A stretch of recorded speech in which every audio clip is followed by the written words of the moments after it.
I'm Sapan Ghai, Chief Commercial Officer of Sovereign Metals.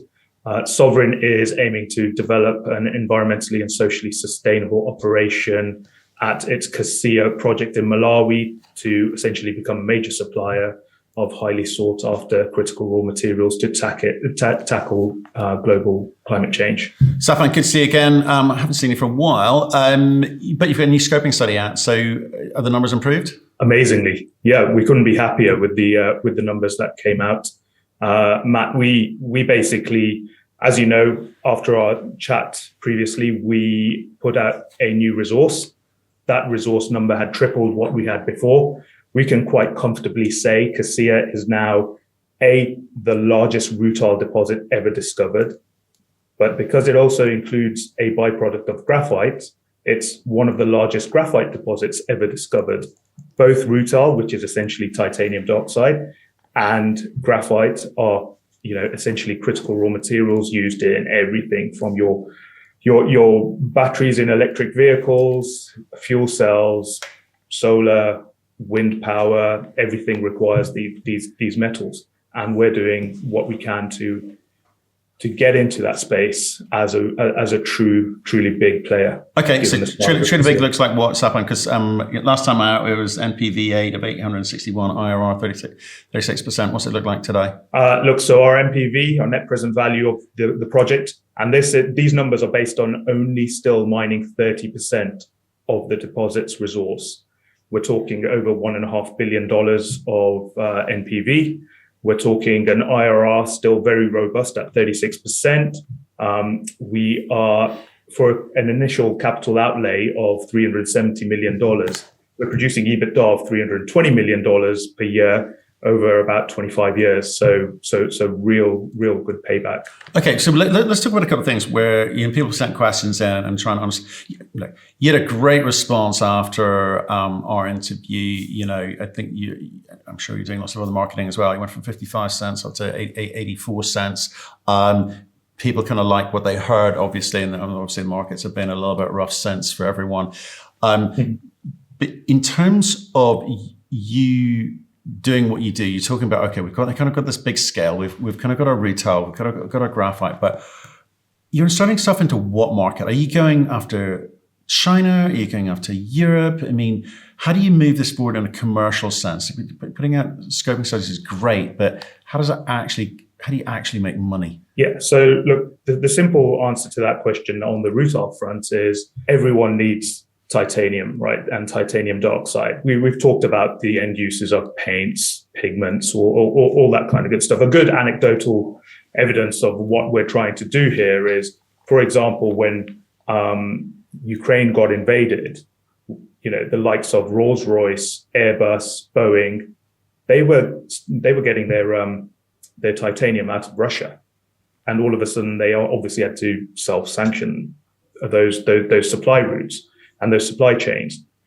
Russia provides about 50% of titanium metal into the world. So, what we're looking at here is inserting ourselves as a huge potential supplier of titanium dioxide as well as the graphite into markets that these products are going to be used for decades to come. Right. I mean, it's all well and good to kind of talking about sanctions and potential sanctions that may come down the line on Russia, but you are where you are today, right?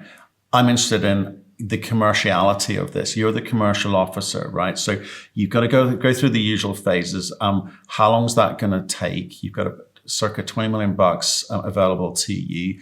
How far can you go with that? In what time frame? Because to kind of usurp Russia or any other kind of these supply chains, you've got to have a really clear vision in your head.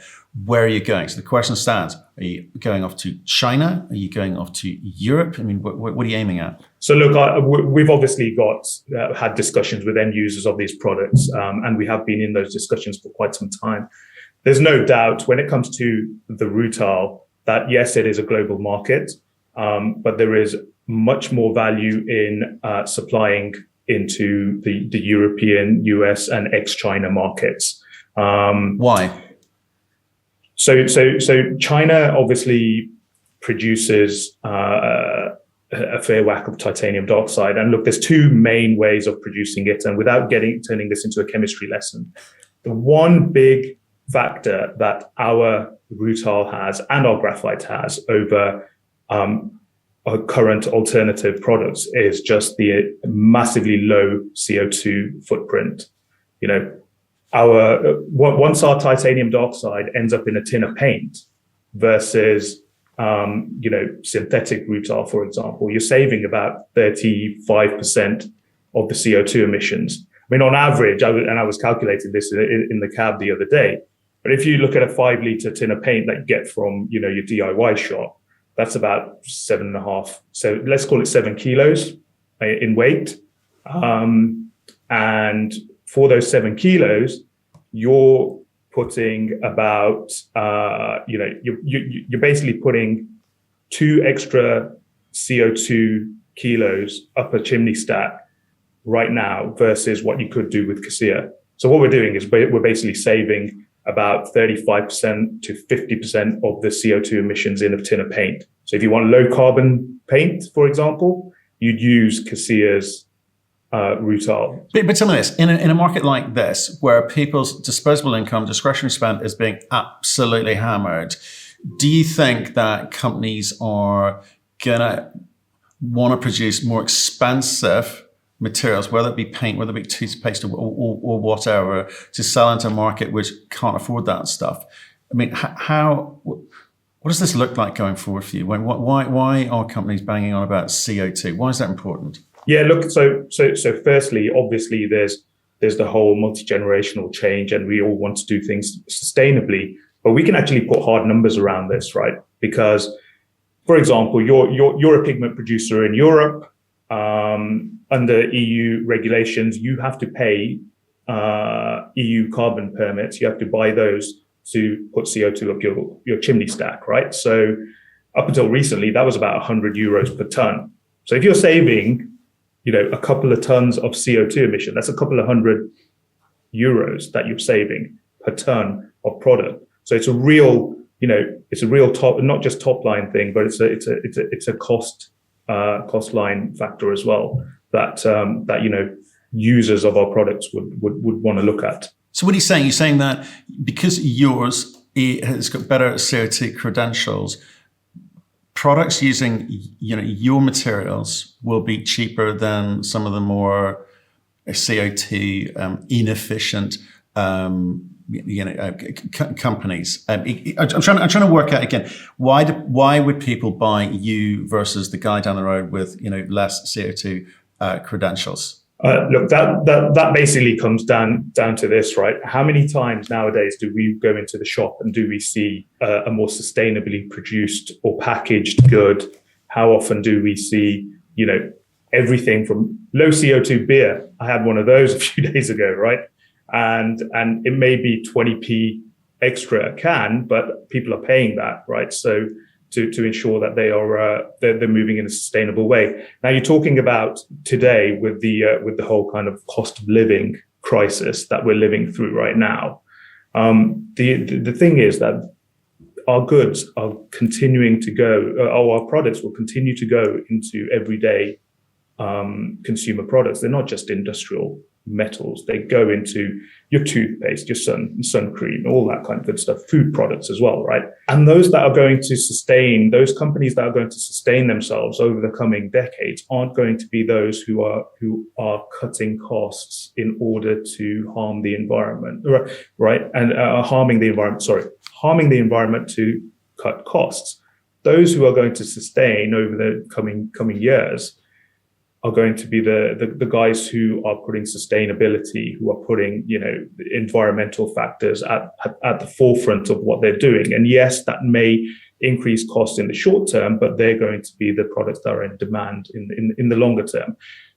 I see. I would argue that desperate times. I mean, people do desperate things, right? And quite frankly, the CO2 emissions is last on my list. I'm not concerned about that unless the government makes it all relative, i.e., they tax companies that aren't doing that. They're going to have to make that call, and then then there's a kind of parity. But and this is why I'm asking companies like you, how do you insert yourselves into this new low carbon economy or zero carbon economy, and why your products will be, front of the queue and not sitting behind the kind of cheaper products. So that's the question I'm trying to get answered. Yeah. So look, I think on that, yes, obviously governments have started moving policy towards sustainability.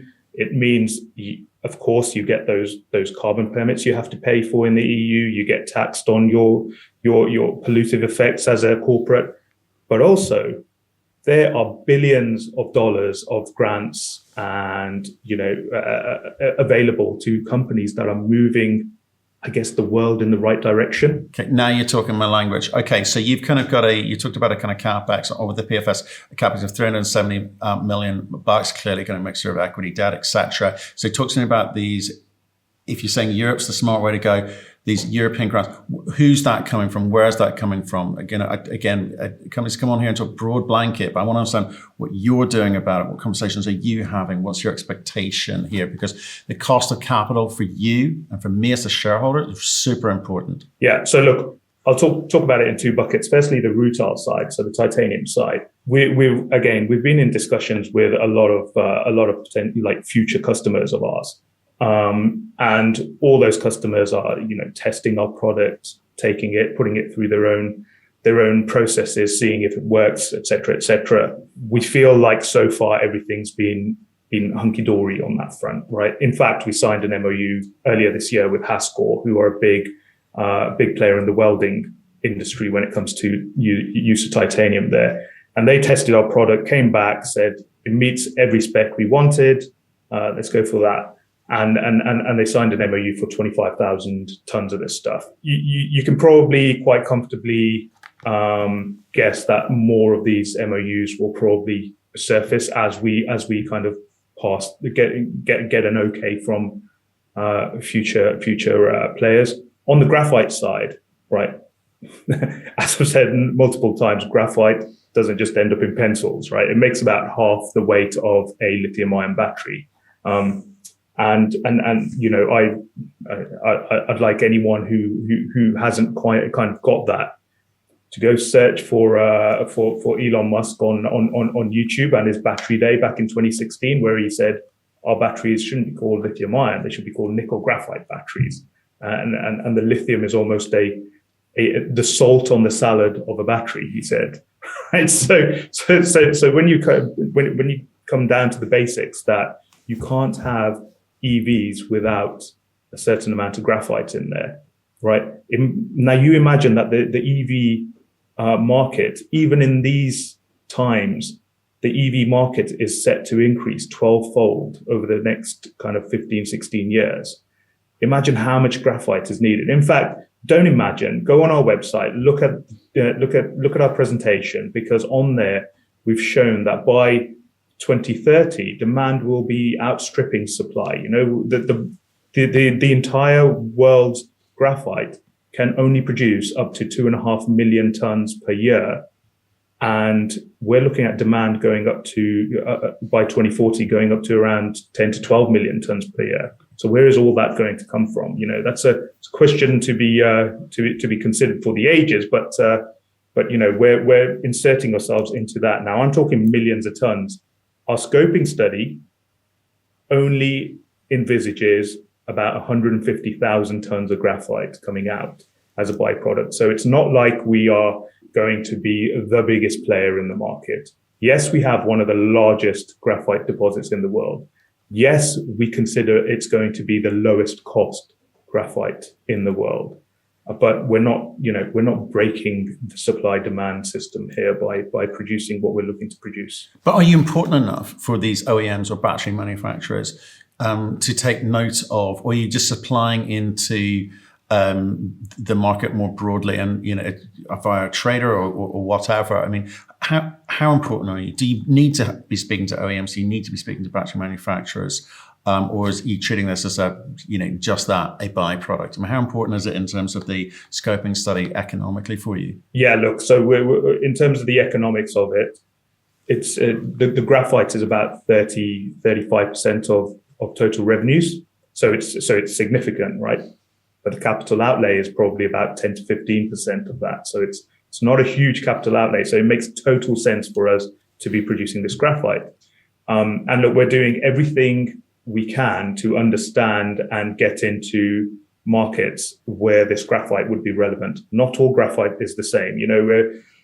Lots of graphite players talk about size distribution of the flakes, et cetera, but graphite needs certain chemical properties to be able to be used in batteries. And once they're in the battery, they act very differently to other graphite products in other batteries. For example, there's things about purity. You need it as pure as possible, 99.5% pure. And we're looking at how pure can our graphite get. You need what's known as crystallinity, which is basically how electrically conductive is this graphite. The more crystalline it is, the more conductive it is, and therefore the higher performing the graphite is.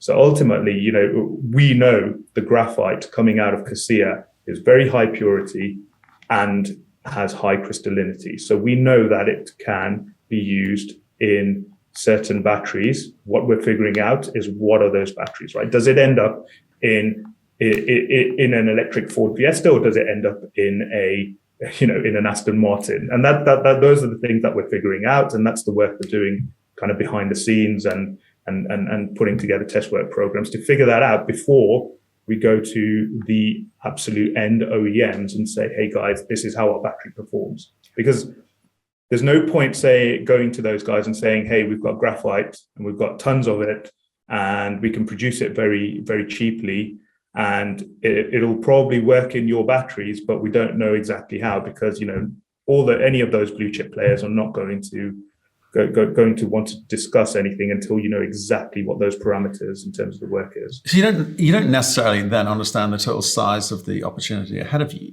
do you? Because you've got to work out what the use case is. You're going to do some work. Presumably that's not in isolation from these OEMs. You must understand today broadly, is it going to be used for in a high nickel battery scenario, whatever lithium ion battery anode, or it's going to be a kind of smaller, less powerful battery. I mean, you must know that today. So what exactly are you doing, and who exactly are you working with to come up with that answer? Well, look, that's exactly what we're figuring out now. And we've actually got labs that we're working with in Europe and the US in terms of not just what does the end product graphite look like, but how do you get there?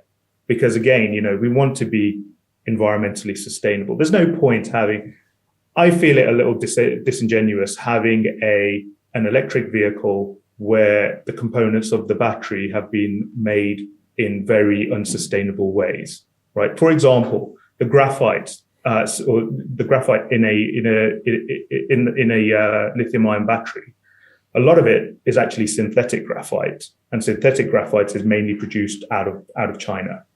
And we've had independent consultants do the work to show that for every ton of that synthetic graphite that's produced, about 21 tons of CO2 emissions are released into the atmosphere, right? And that's the equivalent of what one tree absorbs. So in a year. So we've looked at, well, how does that compare to us and the way we're going to be producing the graphite under the parameters of the scoping study, and we're 99% lower CO2 emissions than synthetic graphite coming out of China.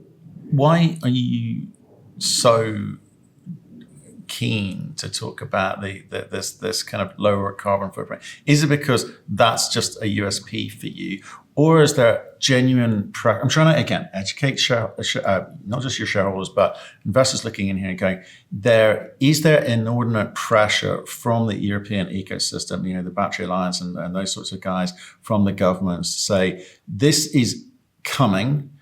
There's no kind of regulation necessarily or threat today, but if your company is not built to deal with these issues in the future, you're going to be penalized, and that's going to hurt you economically. I mean, why keep talking about it now? Because lots of polarizing views on ESG around the environment, around these kind of carbon credits, ecosystems that we're seeing. How real are they, I guess is what I'm asking you, Sapan. Look, the bottom line on a day-to-day basis for me as CCO here is twofold. Number one, obviously government policy on a macro level is headed that way and continues to head that way. Number two, a lot of the money from institutional investors and funds out there that, we obviously need cash to become, a leader in what we want to do.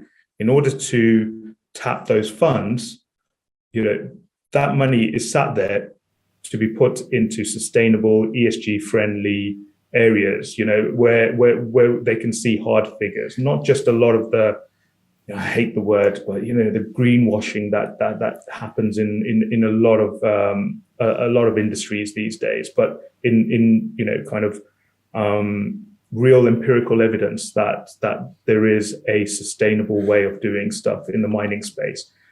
Can I come back to the reality? Okay, because I think it's really, really important because, again, just dealing with all the mixed messages out there, right?